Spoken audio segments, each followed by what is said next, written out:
અહીં બીજો કંકુન સાંતણા નાખી દો ને ચોખા નાખી દો. ત્યાં આપણે ઓલી લોટ પડ્યો ને કંકુન સાંતણા નાખી દો અને આને 5 સાંદલા કરી નાખો અને ચોખા છોડજો મશીન ને થાંભલીને બેયને. આમ હાથે દાણા એટલે બધાને બધી દીકરીઓમાં આવી જાય. હા એક બીજી દીકરીઓ થાંભલીને.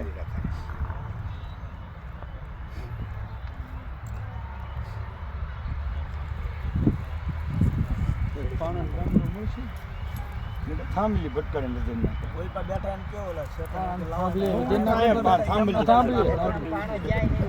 થાંભલી ભટકાડી લીધે નાખો.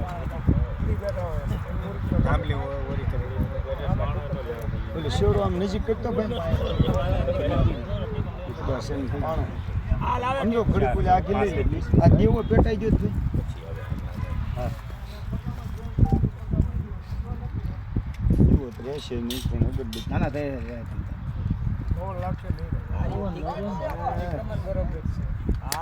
લાવો ચીકમ લાવો રેડી વાહ સરસ.